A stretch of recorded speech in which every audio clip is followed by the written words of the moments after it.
you want to go? Introduce us. Right. Here we are in not so sunny Huntington Beach, but still much better weather than most places on the planet. Here with Paul Roberts. If anybody knows more about UK BMX than Paul, please raise his hand, because I don't think that person exists. It's Dale. Apart from Dale. And we're here just having a quick chat about the 2023 BMX Hall of Fame nominations. I probably just want to start by saying that here in the sort of layout, look and feel of the Hall of Fame, we've got a picture of Errol up there, and obviously Errol recently left us for the great BMX track in the sky. He's up there banging bars with Winnie and David Moore and all the other guys. So rest in peace, Errol. We miss you, mate. Lots of love. Nice that he got to go last year. Amazing that he got to go, and amazing that he got to see that he was kind of included visually in this year. In fact, Paul's got a Hall of Fame t-shirt that I bought him all the way from the UK. So he's going to be rocking that as his night shirt because it's a bit big for him. Right, let's get into the nominations. So we've got Pioneer Female Racer, Male Racer, Female Racer, Pioneer Influencer, Pioneer Freestyler, King of Dirt, Freestyler, Pioneer Racer, the David Moore Lifetime Achievement Award, Outstanding Contribution to BMX, and Outstanding Contribution to Freestyle. So let's start with Pioneer Female Racer. Paul, who are the nominations? Nominations are Nominees. Nominators is Alison de Goodis, Donna Duffy, Nicola Dodwell, Rachel Holmes, Karen Murphy, Debbie Scott Webb, Melanie Vorvel, Jane Windle, Julie Woodward, and Alice Temple. There's a hell of a lot of talent there, right? And also lots of different eras. You know, you got Alice. I mean, the first 3 or 4 number 1 plates, especially in the upper age group, are covered there. Like most of the people who got number 1 in the very early years are there. I think the difficulty with all of these nominations is any one of those people there could get it. Well, they're all worthy. That's the thing. Do deserve it, and will probably be in there at some point. That's right. I mean, these early nominees, if they don't win, they'll probably get nominated next year. So within the first 8 or 10 years, you would expect the people who are getting nominated all the time to eventually win. I think on that list, it's, you know, I've got my pick. Yeah, I mean, Jane Windle and Alice Temple, when you go right back to the beginning, they were the first 2 number 1s. It's hard to be biased because I was teammates with some of those people. I was teammates with Karen, and we were just talking about her in the last chat. You know, they're all phenomenal. For me, if I was sitting here with my pen, it'd be Jane Windle, and I'll tell you why. One of the first number 1 plates, one of the first riders. First number 1. Also, back in the day, I can vividly remember her on the Bassett in the hotshot gear at Butmore Park, you know, and not only would she be racing, she'd then go straight to the hotshot trailer and she'd be selling me a pair of Amy Finney grips out the back of the trailer for 20 quid or whatever. So I feel like she, you know, both Jane and Les, you know, the hotshot family, I feel they were like a really important part of early BMX. Oh yeah, really super influential. They were massive. I rode for them. And Jane was factory. You know, she looked great on the bike. You know, had all the gear. Yeah, for me it'd be Jane. And we can't spend too much time on each one because we've only got like no. And 10, I think you're right. The only person really who has some kind of argument is probably Alice, but a lot of that is probably image based because she around that time when she was number 1, it was a big deal, and BMX was blowing up a little bit bigger than it was when Jane was number 1. But like you say, Jane Windle being number 1, the first number 1 in the upper age group, and with the hotshot link and everything they did, it would be surprising if it wasn't her. I mean, that picture of Alice on the cruiser and action bike at Eastway, super iconic, right? Iconic. Westway. Hayes. Was it a Hayes? I thought it was so. a tabletop at Westway. Could But be. anyway, whatever it was, we both remember that image, right? Oh, She had the t-shirt and the jeans, no helmet, cross up, big. I don't think I'd ever seen a girl riding a cruiser, let alone jumping. And I think it was like a cruiser. 26-inch cruiser. It was like a big old school cruiser, like Cook Brothers or something. I don't know. Yeah, she was cool, and the fact that she was number 1, and you know, but I think Jane Windle will probably get it. Okay, let's move on to male racer. Ooh. So we're moving into more like contemporary, you know, overalls. You got Lee Alexander, Dylan Clayton, Tony Fleming, Anthony Howes, Tom Lynch, Damon Parkinson, Anthony Revel, Jamie Staff, Andy Welsh and Neil Wood. I mean, imagine all those guys on a gate together in their prime. oof, that would be a race. You know what? I think if they were all on a gate in their prime, the person who would win is the person who should probably win this year. Oh. Dun dun dun! Oh. So let's have a look. Right, let's have a look. So we're thinking, like, obviously Dylan's not going to be on the gate with these guys when he's 11. So it's Dylan in his prime. Dylan in it's Sun, everybody blue in their Sun. prime. Yeah, so Dylan would be blue Sun World Championship final 97-98 era. Yeah. That would be about his best, right? 97? Around there, blue Sun era. 96? Him, Thomason, yeah, maybe No, 96 Worlds, yeah. I mean 96, 97, yeah. Yeah, he made the Worlds final in 97 as well, right? When was the one where you... 98 he made the main in all Australia. three, that's right, in Australia. So that era, 96 to 98. I think to race Dylan, he was the fastest in 96. Right. Yeah. And also, I think the person who should win was maybe at their fastest in 96, but stayed fast. Anyway, so moving down, Dylan Clayton. Lee Alexander, obviously, I'm biased, was in our age group, was a close personal friend of mine, but I think he did okay.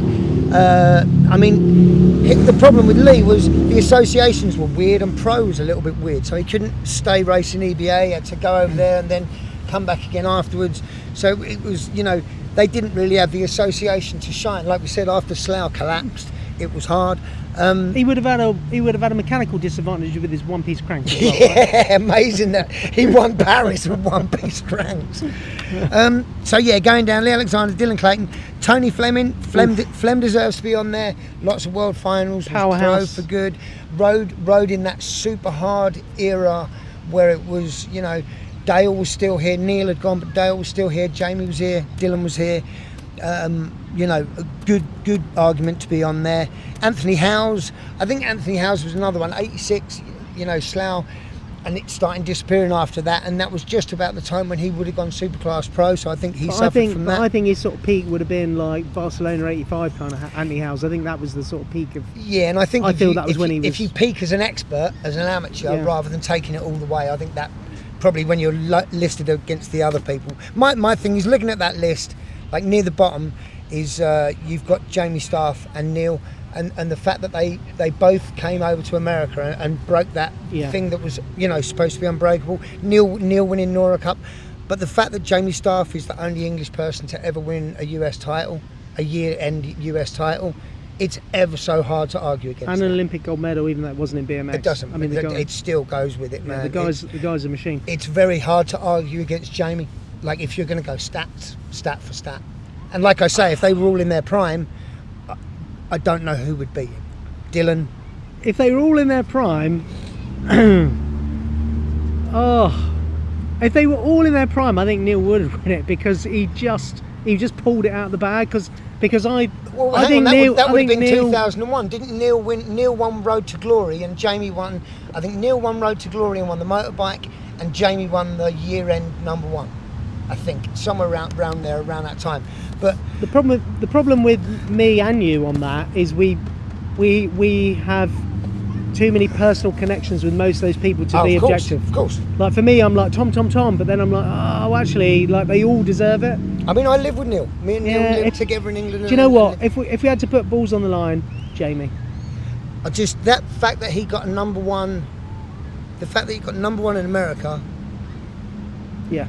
Like kind of, there isn't anything above that. Powerhouse. Like, and then if you say, okay, well, what about the Worlds?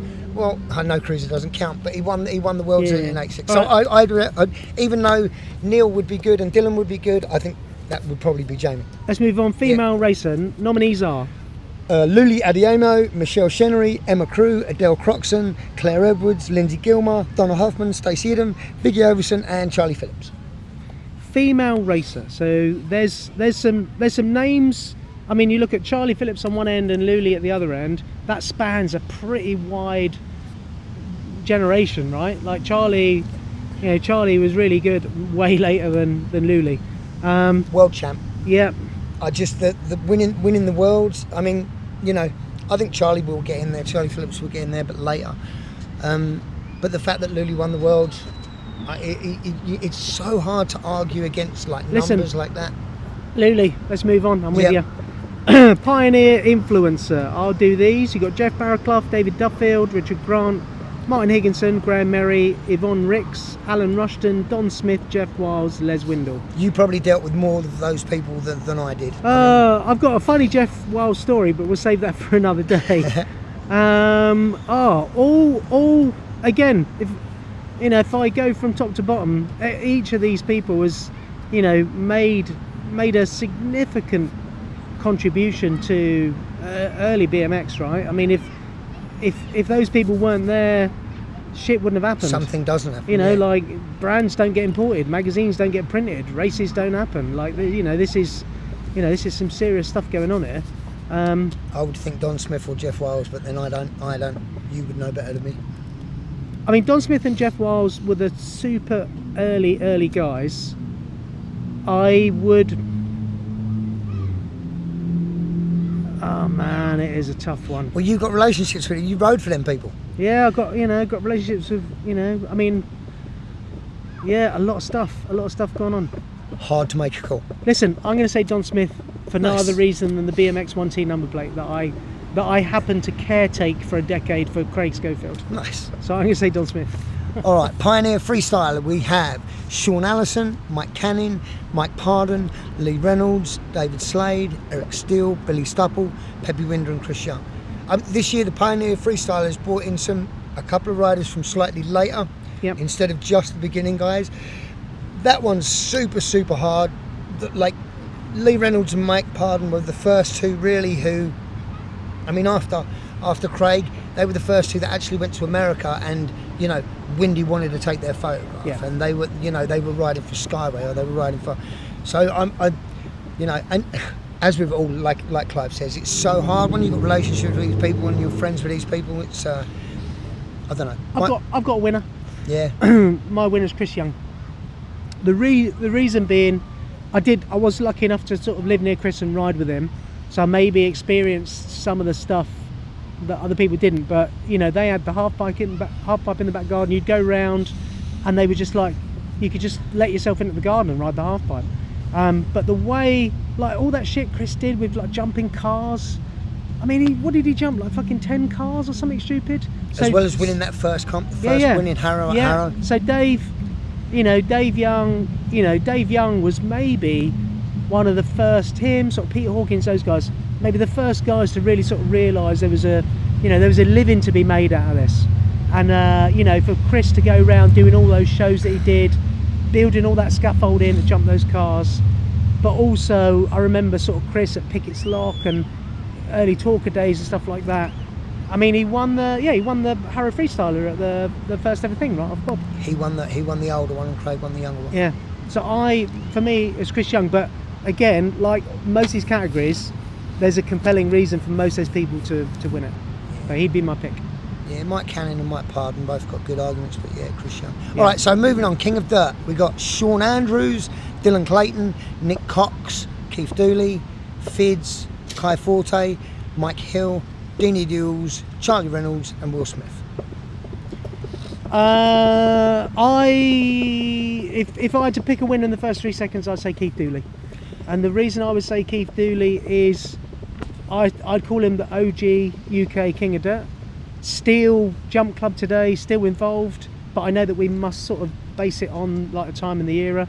Every one of those guys, rad as hell, right? Oh yeah. I mean, luckily we rode with most of these guys.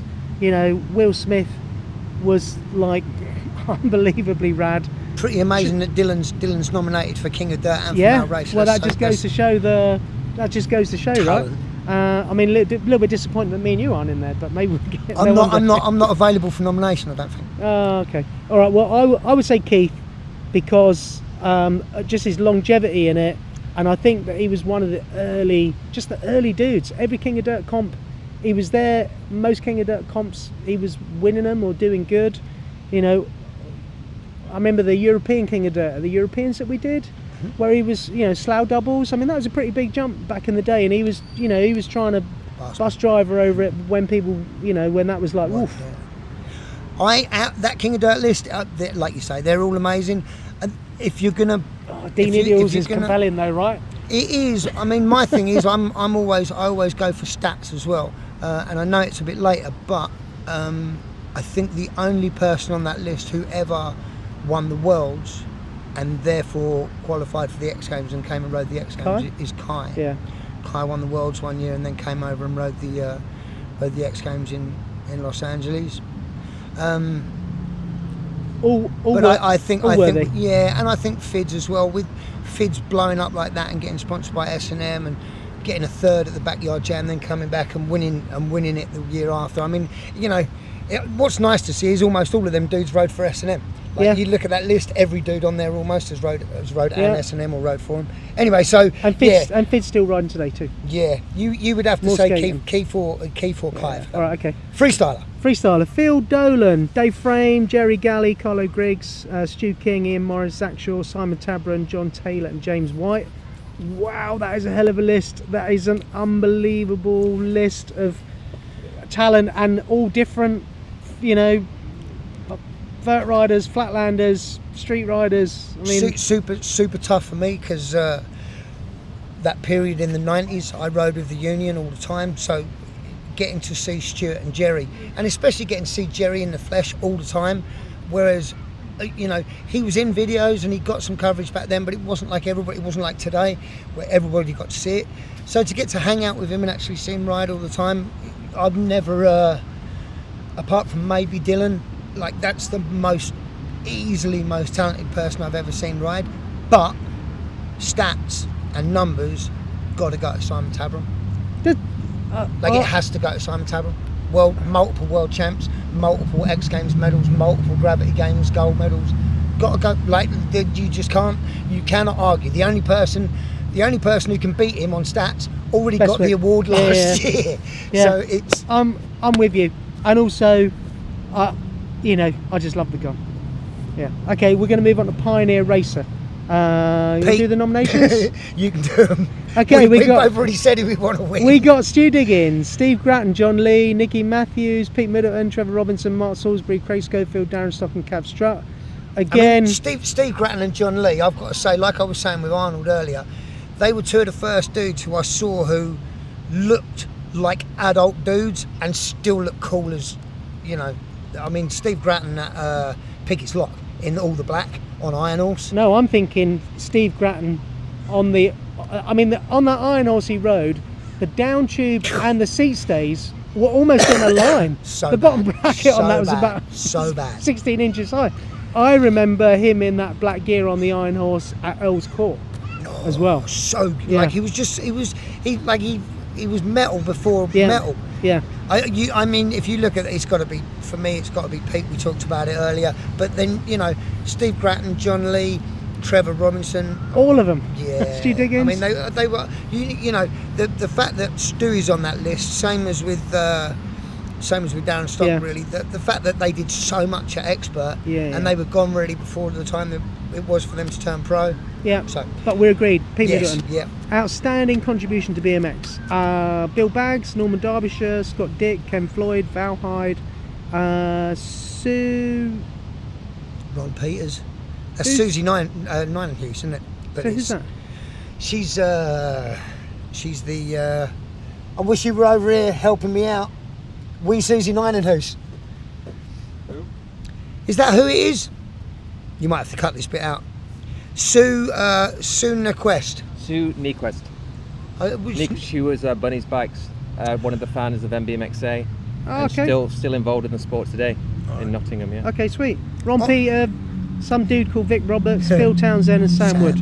On that list, it's you've got the people who were really like the top person. Take like Bill and Norman were both, and Sam were all. They were all presidents of UK BMX or EBA. Yeah. I've got a winner. Yeah. Straight off the bat, my winner in there is Ken Floyd. You know, much overlooked. Ken has probably done more for. He probably has got more kids into BMX from, you know, underprivileged backgrounds.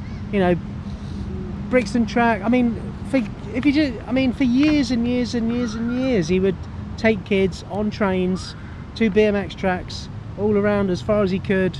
I just feel like there's few people that few people in BMX that just wanted to like get more kids riding bikes and giving more people opportunities. And because I was close to Ken, you know, being at Edwards, and he was in Brixton, he used to come into the shop a lot and, you know, buy bikes and buy kids bits for their bikes and stuff like that. I had a bit more sort of personal interaction with him and the way that he looked after kids.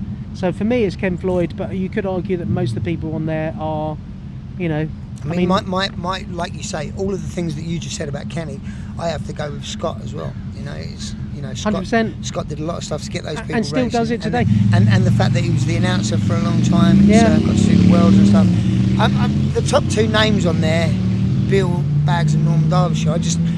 When I think of that era between like maybe probably Slough and then Into the Brighton, 90s. between Slough and Brighton, between the two worlds, those two were like, I just always thought of them as the top dudes, but they were both ever so nice to me, and not really deservingly so, because I was a shitbag when I was a kid, but they were both of them were ever so nice to me. Yeah. Like Bill, when I fucking ran the mayor over and destroyed his trophy table at Chertsey, and he just brushed it off like it was no big deal. Yeah. And I wouldn't want to overlook Sam, you know. No, obviously rock not. star I mean, in the early days, super cool, announcing, you know, Skyway, you know, Team manager and chairman at one team point. manager, chairman. Yeah, did everything. Yeah. Did He was everything. yeah. And he was. It's funny. I ended up doing announcing, but like he was awesome at that point. Like when he first started. I think Sam Wood was the person that everybody wanted as their dad. Maybe Especially when except Darren. Especially when he had all that stuff in his garage. In the loft, wasn't it? The flight cranks and the hutch pedals. He gave so much of that stuff away. He was a cool dad, wasn't he? Oh, I remember. Just listening to him. I used to stay there a lot, and literally, you pop the loft, and the boxes of flight cranks and hutch pedals were like this deep. I mean, you'd be like, "Oh, I got I got a good one with Sam. We were at Hounslow. I still had my 09 gear, and Darren. It was either Darren or Karen. They said, "Oh, Sam wants to have a chat with you in the van," and that was just when I was sort of starting to get good, and I was like, "Oh my God, he's gonna offer me a ride on rally." And I went and said, "Oh yeah." Karen said, "You wanna?" Yeah. We'd like you to join the team. And I was like, "Oh my God!" He goes, "I want you to be the team mechanic because your bikes are so dialed." You did ride for rally, right? Yeah, and I was like, "Oh, I thought you might want me on the team." He went, "Oh, you can have a bike and." You rode for Have rally, the right? gear as well. Yeah. You rode for rally? Yeah, I did rally for like 6 months, like Champion of Champions. But really, Sam wanted me to like help get everybody's bike styled. I mean, you're a great mechanic. All right, last one then. So, outstanding contribution to freestyle: Ephraim Catlow, Jeff Catlow, Stu Dawkins, Pete Moore, Ian Morris, Mark Noble, Nick Phillip, Mason Smith, Will Smith, and Roy Winfield. Oh, there's a lot of people on that list that have done a lot. Their contributions cannot be overlooked. For me, I've got one pings in my head. Again, maybe slightly biased through spending time with them, but for me it'd be Will. And I think mainly because, like, with what he's done with Dig and stuck with it, you know, Dig's been around longer than any other BMX publication, right? So, It has Ongoing, been around, right? Yeah, ongoing, Yeah. still ongoing. Yeah. But you know, BMX Action Yeah, they're all was gone. around for Not less long. than a decade, right? And Will's been doing Dig for what, 2 or 3 decades. So for me, it'd be Will. I think there's a compelling. I think for what Stu and Ian have done for the sport. what's funny is it's like a couple of those names should go in pairs. Like Ephraim and Jeff should go together, and I feel like Stuart and Ian should go together. Yeah. And then you've got, I mean, obviously Mark, you know, with the mags and. Roy Winfield for running all them comps at the beginning as Yeah. well. I don't know who I would pick on that one, because I think I would be overly biased. The Backyard Jam was such a big deal, but I was so intricate, like, within it, so it's hard for me to. And the Backyard Jams kind of kept the UK scene going when it was, you know, not.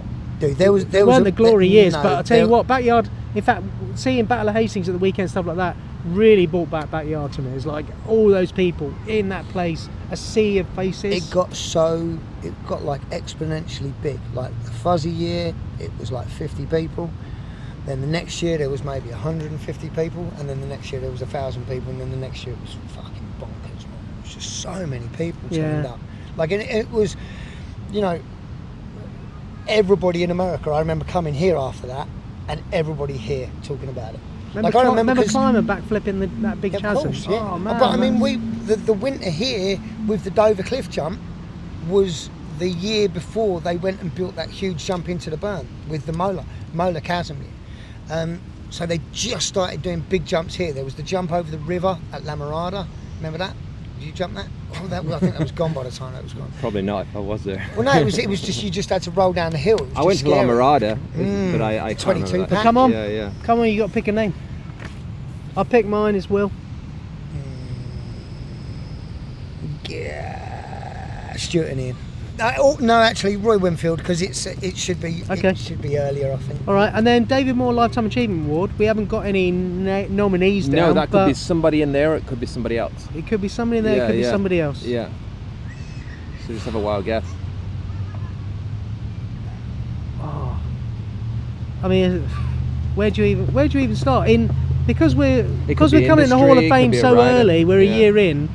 There's just everybody on that page deserves to be to have it to be. I mean, this is recognition. Just being in it is recognition. Yeah, of course, the nomination is Yeah. prestigious. I don't know who Lifetime Achievement Award. Do I? I mean, should that be somebody that's still around today? Not necessarily. Or you think should it be something offered posthumously to somebody who's not with us anymore? Is that what you mean? It's open. Or do you mean somebody who's still doing stuff today rather than not doing stuff today? I mean, lifetime achievement for me feels like they've been, they've just always stuck at it. If I think of somebody like Alan Hill that's just always raced and got his kids, gone the next generation and got his kids racing and everything else, you think like what is it a lifetime dedication or is it a lifetime of performance? I think it's somebody who's not going to win an award for something else who needs to be recognised. Same as David, because David set the standard of, he eventually might have gone in as racer, but he won all his titles by the time he was 10, 11 years He old. did so much so young. Yeah. So quick. But did things that nobody else has ever Done even since. got close to No. doing since. So it's. You know what? If Just give us a few names. Flows, a few names you like. Who would I throw in there? I think Scott Dick would be. I was about to say Scott Dick. I'll yeah. tell you what, if I'm going to give Ken Floyd outstanding contribution, lifetime achievement, I'll give Scott. Still at it, gets kids doing it, announcing, all those early years of taking rad kids, his own kids and other people's kids. Yeah, Scott Dick. I would not. I'll say Scott Dick. I would not be able to argue against that. Yeah. It's, obviously my relationship with him's decades and decades deep. I mean, I remember calling him up and telling him congratulations when he found out he was going to announce the Worlds. Like I'd already done the X Games for a decade at that point, so it was. But I called him and said, "Fucking nice one." So, There you go. Lifetime Achievement Award, Scott Dick. Have There you told go. everybody? Is that it? That's it. We've done them all. All right, thumbs up. So, where can people get tickets for the Hall of Fame? UK BMX Hall of Fame.co.uk? Yep. Or just Google it, right? Do Google UK BMX Hall of Fame. It's in November. It is November the 11th. You can go to ukbmxhof.co.uk or British BMX Hall of Fame. All the links are on there. BritishBMXHallOfFame.com. And all the links are on there. Get your tickets and see you there. See you there. Cheers.